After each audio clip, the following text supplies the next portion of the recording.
A AMA, hoje, na verdade, é toda a evolução que ela teve desde que eu recebi o diagnóstico dela, né? Ela passou por algumas clínicas de terapia antes de vir para a AMA, até porque a AMA não existia ainda quando eu recebi o diagnóstico dela. Inclusive, uma das clínicas que ela estava é de uma das psicólogas da AMA, né? Da responsável. E depois ela passou por muitas, mas a gente via que não tinha uma evolução, né? Não saía daquilo e não melhorava. E aí depois que ela veio para cá, ela tá desde o início, desde que fundou a AMA, né? Aqui é que a gente vê a evolução dela. Então toda a evolução que ela teve até hoje, eu devo tudo a esse lugar aqui, porque quando ela começou, os atendimentos dela eram no quintal, lá fora, porque ela não entrava em nenhum lugar fechado, ela não entrava aqui dentro jamais. Hoje ela faz 1 hora de terapia direto, sem sair de dentro da sala, sentada de frente para a terapeuta e fazendo tudo que tem que ser feito. Ela não falava nada, hoje ela não para de falar, né? Então toda a evolução dela eu devo à AMA, às terapeutas, ao trabalho que é feito aqui com ela. E como é que foi o diagnóstico? Ela teve, quando ela nasceu, ela teve epilepsia benigna da infância, né? Foi estudado, acho que não tem nada a ver, não tem relação uma coisa com a outra, mas com 2 anos eu já comecei a achar o comportamento dela diferenciado. Não que a gente compara com outras crianças, né? Eu sou professora, né? Trabalho com crianças, mas mesmo assim a gente não pode comparar, mas eu via que tinha alguma coisa diferente, né? Alguns comportamentos, principalmente, que não condizem com a idade. E aí ela já fazia o tratamento com a neuropediatra, né, por conta da epilepsia, que ela não tem mais, né, e aí eu comecei a investigar. E aí foi feita uma avaliação psicológica, passou com um psiquiatra, uma avaliação de terapia ocupacional, né, tudo em clínicas particulares, né, e aí foi fechado o diagnóstico. Ela não tinha nem 3 anos ainda, porque os sintomas eram muito claros, principalmente comportamentais. E aí uma equipe, né, aí fechou o diagnóstico dela antes dos 3 anos já. Ana Lívia está inserida na sociedade? Como é que você avalia isso?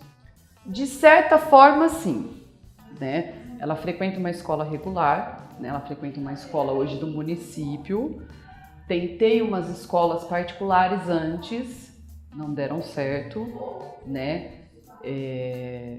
Porque não é nem por conta, eu falo que as crianças são muito acolhedoras.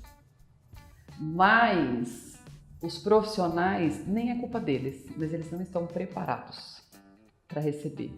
Não só o autista, mas como qualquer outra criança que tem algum tipo de deficiência. E não é culpa deles, eles não têm formação para isso, né? Então, eu acho que o nosso maior problema hoje também é na escola, né? A prefeitura, as escolas do município, de certa forma, dão, né, um apoio bacana. Eu acho que depende, não sei se depende muito da escola. Eu tive muita sorte, as escolas que ela passou, tanto na EMEB, né, agora foi para a primeira série, são escolas maravilhosas. Mas mesmo assim os professores têm uma dificuldade, né? Eles têm uma sala com 30 crianças, né? Então uma criança, um autista que não consegue ficar dentro de uma sala fechada, um monte de criança junto, falando, aquele barulho, para eles isso é terrível. Então é muito complicado, né? E na sociedade é complicado porque assim, o autismo não é aparente. Então, muitas vezes eles são tidos como essa criança é mal educada, isso é falta da mãe dar uns tapas, isso é falta de uma cinta, tudo isso a gente ouve sempre, né? Então, assim, a pessoa não para pensar se a criança tem alguma coisa, se tem algum problema, alguma coisa que está fazendo ela ter aquele tipo de comportamento. Então, como não é aparente, como algumas deficiências têm, né? Você olha para a criança, você vê que tem. O autista não, você olha para uma criança, quem não sabe, alguns que o grau não é tão moderado, severo, você nem percebe. Mas eles têm as crises da mesma forma.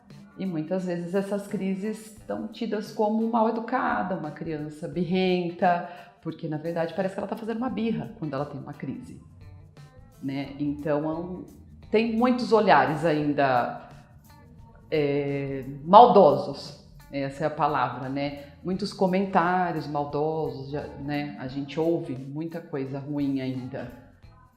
Melhorou, eu acredito que tenha melhorado. E assim, depende muito da família, porque assim, eu nunca deixei de levar ela em lugar nenhum. Não deixei e não deixo. Se a pessoa está incomodada, eu não posso fazer nada. Ela vai comigo, aonde eu vou. Pode ter lugar que eu sei que ela não vai ficar, mas eu vou tentar, né? Agora tem alguns pais que já são mais fechados, né? E eles, por medo de ouvir, por medo, né, de ver as pessoas reprovando o comportamento, não levam. Isso não é bacana para a criança, porque eles têm que viver aquilo, eles têm que ser inseridos na sociedade. Você está assistindo Novo Dia TV.